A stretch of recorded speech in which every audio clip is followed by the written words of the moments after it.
your body is just not bodying.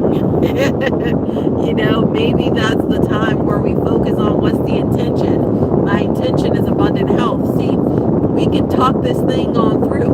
We can talk ourselves into and out of a tragedy. We can talk ourselves into the victory, or we can talk ourselves into suffering and pain and misery. We can talk ourselves into focusing on expectation of a breakthrough, or we can talk ourselves out of joy. We can talk ourselves out of feeling good, out of, feeling like enough, out of being sufficient, out of being effective and highly effective at that. We can talk ourselves out of a lot of things and into the wrong things, or we can talk ourselves into the right things. What are we going to say yes to? I'm going to say yes to my health future. What are you willing to say no to? I'm willing to say no to big sugar. I'm willing to say no to big pharma. I'm willing to say no to sick care system. I'm willing to say no on giving up on today. I'm willing to say yes that things can turn around today. I'm not thinking about a year from now, a week from now, or tomorrow. Tomorrow got its problems of its own. But today,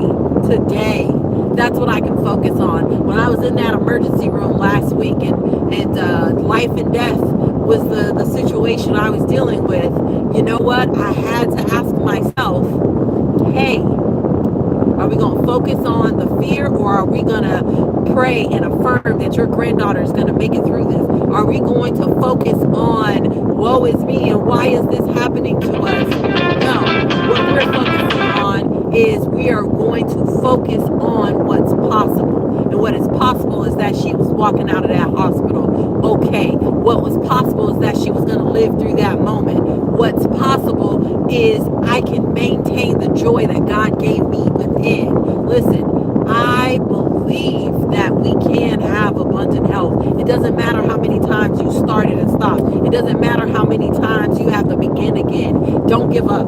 Don't give in. You are needed in this world. Your voice matters. Your life matters. You are here on purpose and for a purpose. Listen, you can win in your health. You can impact your community. You can impact your family. You can impact whatever it is that God has put you here to do. You can truly do it. Don't give up. Don't give in. I know I felt like throwing in the towel. I don't want you to throw in the towel. I know I felt like quitting last week. Felt like quitting